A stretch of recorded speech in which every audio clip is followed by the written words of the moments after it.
આપણી પાસે આજે જે સોર્સ છે તે વેલેન્ટાઇન ડે વિશેની આપણી જે સમજ છે તેને થોડી પડકારે છે. સામાન્ય રીતે આપણે શું વિચારીએ? ચોકલેટ, ફૂલો, કદાચ કોઈ મોંઘી ભેટ. હા, બસ એ જ બધી વસ્તુઓ. પણ આ સોર્સ એક એવા વિચારની વાત કરે છે જ્યાં પ્રેમની અભિવ્યક્તિનું માધ્યમ ફિટનેસ છે. ઓહ, આ રસપ્રદ છે. હા, અહીં ભેટ તરીકે બોડી ટ્રાન્સફોર્મેશન ચેલેન્જ આપવાની વાત છે. તો ચાલો આ અનોખા દૃષ્ટિકોણનું આપણે ઊંડાણમાં વિશ્લેષણ કરીએ. આ ખરેખર એકદમ રસપ્રદ વળાંક છે. કારણ કે જુઓ, વેલેન્ટાઇન ડેનું વ્યાપારીકરણ તો વર્ષોથી થયું છે. બરાબર. પણ એ બધું ભૌતિક વસ્તુઓ પૂરતું જ સીમિત રહ્યું. અહીં અનુભવ અને એમ કહીએ કે સ્વસુધારણા જેવી બાબતોને પ્રેમની ભેટ તરીકે રજૂ કરવામાં આવી રહી છે. અને સૌથી આકર્ષક વાત એ છે કે અહીં વ્યક્તિગત સ્વાસ્થ્યને સંબંધોની ગુણવત્તા સાથે સીધું જોડવામાં આવ્યું છે. આ ખાલી ભેટની આપલે નથી. ના, એનાથી કંઈક વધારે છે. હા, પોતાની અને પોતાના પાર્ટનરની સુખાકારીમાં એક રોકાણ છે. ચાલો જોઈએ કે આ પ્રોગ્રામ શું છે અને તેની પાછળની ફિલોસોફી કેટલી મજબૂત છે. તો સૌથી પહેલા એ જ સમજીએ કે આ ચેલેન્જનો મૂળભૂત વિચાર શું છે. સોર્સમાં સ્પષ્ટ લખ્યું છે કે વેલેન્ટાઇન પર પેલી ભૌતિક ભેટોને બદલે સ્વાસ્થ્ય અને સ્વપ્રેમ પર ધ્યાન આપવાનો પ્રયાસ છે. બરાબર. અને એમાં એક ફિલોસોફીનો ઉલ્લેખ છે કે જો વ્યક્તિ પોતે સ્વસ્થ હશે તો તેની લવ લાઈફ પણ વધુ સારી અને હેલ્ધી રહેશે. હવે આ સાંભળવામાં તો ખૂબ સારું લાગે છે, પણ શું આ વિચાર થોડો વધારે પડતો આદર્શવાદી નથી? મતલબ, શું કોઈનું સ્વાસ્થ્ય સુધારવાથી સંબંધોમાં જાદુઈ રીતે સુધારો થઈ શકે? તમારો પ્રશ્ન બિલકુલ સાચો છે.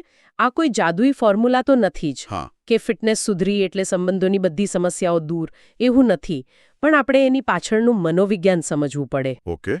અહીં સ્વાસ્થ્યને એક વ્યક્તિગત બાબતમાંથી સંબંધોનો એક હિસ્સો બનાવવામાં આવ્યો છે. વિચારો, જ્યારે કોઈ વ્યક્તિ શારીરિક અને માનસિક રીતે સારું અનુભવે તો શું થાય? એનો આત્મવિશ્વાસ વધે. બરાબર. આત્મવિશ્વાસ વધે, ઊર્જાનું સ્તર ઊંચું જાય, મૂડ સારો રહે. આ બધી બાબતોની સીધી અને સકારાત્મક અસર સંબંધો પર પડે જ છે. એટલે કે જે વ્યક્તિ પોતાની જાતથી ખુશ છે તે પોતાના પાર્ટનરને પણ વધુ સારી રીતે ખુશી આપી શકે છે. એકદમ. તો આ ખાલી ફિઝિકલ ફિટનેસની વાત નથી.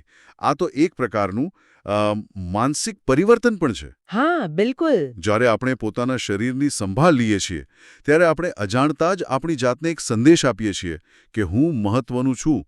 આ જ સ્વપ્રેમનો પાયો છે. બિલકુલ. અને જે વ્યક્તિ પોતાની જાતને પ્રેમ અને સન્માન આપી શકે તે જ તો બીજા પાસેથી એની અપેક્ષા રાખી શકે અને બીજાને પણ એ જ રીતે પ્રેમ આપી શકે. આ સ્વપ્રેમને સંબંધો મજબૂત બનાવવાનું એક સાધન ગણાવે છે. તમે જ વિચારો, જો તમે સતત થાકેલા હો, ચીડચીડા હો, તો શું તમે તમારા સંબંધમાં 100% યોગદાન આપી શકો? ના, અશક્ય છે. ભાગ્યે જ. એનાથી વિપરીત, સ્વસ્થ શરીર અને મન તમને તમારા પાર્ટનર સાથે વધુ સારો સમય પસાર કરવા, એમની વાતો સાંભળવા, એમને સમજવા માટે સક્ષમ બનાવે છે. સાચી વાત છે. એટલે સ્વાસ્થ્ય પર ધ્યાન આપવું એ વાસ્તવમાં સંબંધ પર જ પરોક્ષ રીતે ધ્યાન આપવા બરાબર છે. તો આ ફિલોસોફી તો સ્પષ્ટ છે. પણ સવાલ એ છે કે આયોજકો આ વિચારને 21 દિવસમાં કેવી રીતે અમલમાં મૂકશે? ચાલો હવે પ્રોગ્રામની રૂપરેખા જોઈએ. હા, સોર્સ મુજબ આ સ્પેશિયલ વેલેન્ટાઇન ચેલેન્જ 21 દિવસની છે, બોડી ટ્રાન્સફોર્મેશન માટે, અને શરૂઆત 7 ફેબ્રુઆરીએ થાય છે. મને જે વાત રસપ્રદ લાગી તે એ છે કે આનો ધ્યેય ખાલી વજન ઘટાડવાનો નથી, પણ વજન વધારવાનો પણ છે.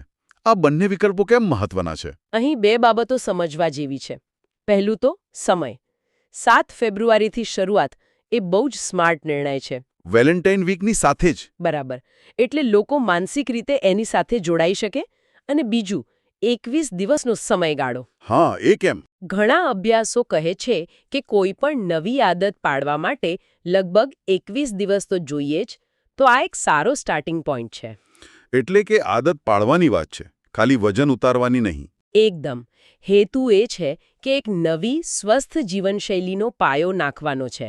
અને પેલી વજન ઘટાડવા અને વધારવાની વાત, મોટાભાગના પ્રોગ્રામ તો ખાલી વજન ઘટાડવા પર જ ફોકસ કરે છે. હા, અને આ જ આ પ્રોગ્રામને અલગ પાડે છે. બંને વિકલ્પો આપવાથી એ સ્પષ્ટ થાય છે કે અહીં ભાર હોલિસ્ટિક ફિટનેસ પર છે, કોઈ એક નિશ્ચિત પરિણામ પર નહીં. એટલે પાતળું હોવું એ જ ફિટ હોવું નથી. બિલકુલ નહીં. કોઈ માટે ફિટનેસનો અર્થ 5 કિલો ઘટાડવો હોઈ શકે તો કોઈ બીજી વ્યક્તિ માટે સ્નાયુ બનાવીને 3 કિલો વધારવો પણ હોઈ શકે છે. આ અભિગમ બોડી પોઝિટિવિટીને પ્રોત્સાહન આપે છે. સાચી વાત છે. તે કહે છે કે તમારા શરીર માટે જે યોગ્ય છે તે દિશામાં પરિવર્તન લાવો.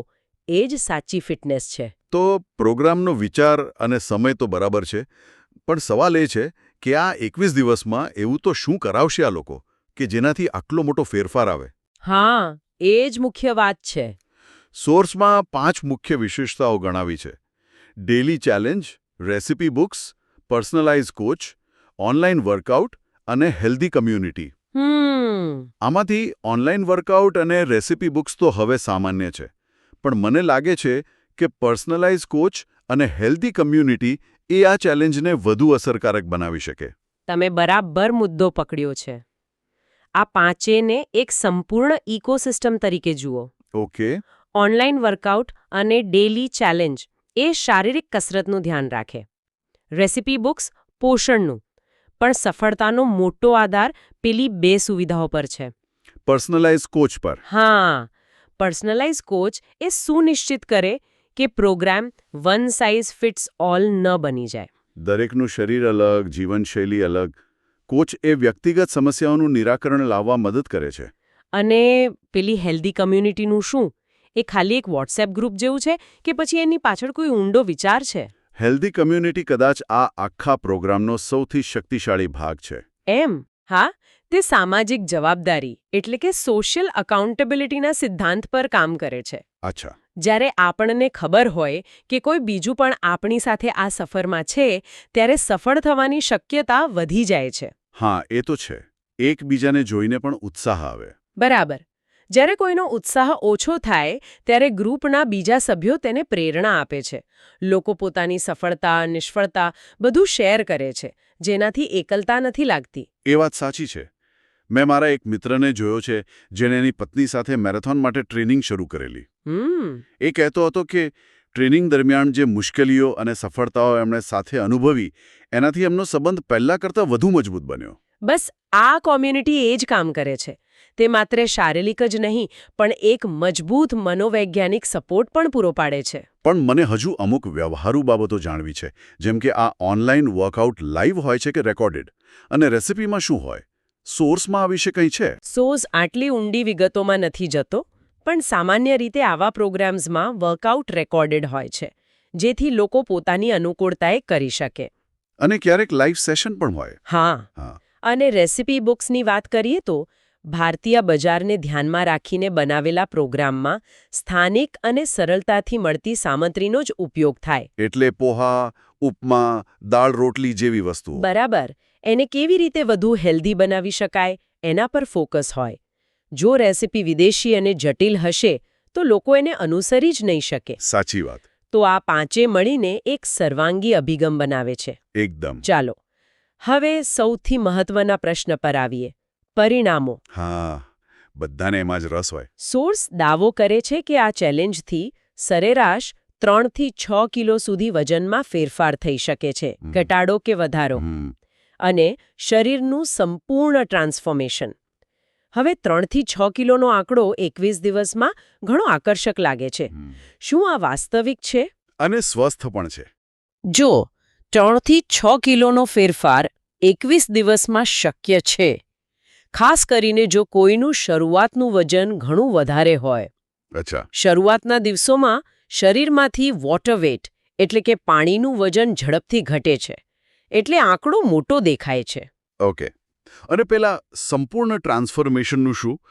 21 દિવસમાં શું ખરેખર કોઈનું શરીર સંપૂર્ણપણે બદલાઈ શકે? અહીંયા જ આપણે એ શબ્દને સાચા સંદર્ભમાં સમજવાનો છે. એનો અર્થ ખાલી શારીરિક પરિવર્તન નથી. 21 દિવસમાં કોઈના મસલ્સ નથી બની જતા. હા, એ તો દેખેતું છે. પણ અહીં ટ્રાન્સફોર્મેશનનો અર્થ છે જીવનશૈલી અને માનસિકતામાં પરિવર્તન. એટલે કે આ એક શરૂઆત છે, અંત નહીં. બિલકુલ સાચું. સંપૂર્ણ ટ્રાન્સફોર્મેશન એટલે એવી સ્થિતિ જ્યાં વ્યક્તિને ફિટનેસ હવે બોજ નહીં પણ જીવનનો એક ભાગ લાગવા માંડે. એને મજા આવવા માંડે. હા, સવારે ઉઠીને કસરત કરવાનું અને હેલ્ધી ખાવાનું સારું લાગવા માંડે, એની ઊર્જાનું સ્તર વધે, ઊંઘ સુધરે. આમ માનસિક પરિવર્તન જ સાચું ટ્રાન્સફોર્મેશન છે. અને 21 દિવસમાં મળેલું પરિણામ એ ભવિષ્ય માટે એક પ્રેરણા બની રહે. એકદમ. તે વ્યક્તિને વિશ્વાસ અપાવે છે કે હા, હું આ કરી શકું છું. અને છેલ્લે આમાં જોડાવાની પ્રક્રિયા પણ ખૂબ જ આધુનિક છે. સોર્સ કહે છે કે જોડાવા માટે અથવા કોઈને ગિફ્ટ કરવા માટે ડીએમ એટલે કે ડાયરેક્ટ મેસેજ કરવાનો. હા, આ એક સ્માર્ટ માર્કેટિંગ વ્યૂહરચના પણ છે. તે સંભવિત ગ્રાહકો સાથે સીધો અને વ્યક્તિગત સંવાદ સ્થાપિત કરે છે. કોઈ લાંબા પહોળા ફોર્મ ભરવાની ઝંઝટ નહીં. બરાબર. અને ગિફ્ટ કરવાનો વિકલ્પ આપીને તે ફરીથી સ્વાસ્થ્યને પ્રેમ અને કાળજીની અભિવ્યક્તિ તરીકે રજૂ કરે છે, જે આ ચેલેન્જનો મૂળભૂત સંદેશ છે. તો આ બધી ચર્ચાનો સાર શું છે? મારા મતે આ માત્ર એક ફિટનેસ પ્રોગ્રામ નથી. ના, એનાથી ઘણું વધારે છે. આ વેલેન્ટાઇન ડે જેવી પરંપરાગત ઉજવણીને સ્વસુધારણા સાથે જોડવાનો એક પ્રગતિશીલ પ્રયાસ છે. તે પ્રેમ વ્યક્ત કરવાની રીતને ભૌતિક વસ્તુઓથી આગળ લઈ જાય છે. ચોક્કસપણે. અહીં જે મુખ્ય ટ્રાન્સફોર્મેશનની વાત છે તે વિચારસરણીનું છે. આ પ્રોગ્રામ ગ્રેનેમ-વેન ડેના વ્યાપારીકરણ પર એક સૂક્ષ્મ ટિપ્પણી કરે છે. એ કહે છે કે પ્રેમનો અર્થ મોંઘી ભેટ ખરીદવાનો નથી, પણ એકબીજાની લાંબા ગાળાની સુખાકારીની સંભાળ રાખવાનો છે. એકદમ. અને સૌથી સારી સંભાળ એ સ્વાસ્થ્યની સંભાળ છે. તે સ્વાસ્થ્યને એક કામ તરીકે નહીં, પણ એક ભેટ તરીકે રજૂ કરે છે. આ ખરેખર એક શક્તિશાળી સંદેશ છે. હા. ચોકલેટ કે ફૂલ તો થોડા સમયમાં સમાપ્ત થઈ જાય, પણ સ્વાસ્થ્ય અને સારી આદતોની ભેટ જીવનભર સાથે રહે છે. બિલકુલ. અને જો બંને પાર્ટનર સાથે મળીને આ ચેલેન્જમાં જોડાય તો તે તેમના સંબંધને વધુ મજબૂત બનાવી શકે છે. હા, તેઓ એકબીજાને પ્રોત્સાહિત કરી શકે, સાથે વર્કઆઉટ કરી શકે અને સાથે મળીને એક લક્ષ્ય પ્રાપ્ત કરી શકે. આ અનુભવ કોઈપણ ભૌતિક ભેટ કરતાં વધુ યાદગાર બની શકે છે. હા, અને તે વાતચીતના નવા દરવાજા ખોલી શકે છે. બરાબર. સ્વાસ્થ્ય, ભવિષ્યના લક્ષ્યો, એકબીજાને કેવી રીતે સપોર્ટ કરવો, એ બધી વાતો કરવાની તક મળે છે. તો આ ચર્ચા એક વિચારવા જેવો પ્રશ્ન ઊભો કરે છે. કયો? આ વિચારને જો આપણે આગળ વધારીએ તો ભવિષ્યમાં બીજા કયા તહેવારોને આપણે આવી ભૌતિક ભેટોથી આગળ વધીને સ્વાસ્થ્ય, માનસિક શાંતિ કે કોઈ નવું કૌશલ્ય શીખવા જેવી બાબતો સાથે જોડી શકીએ?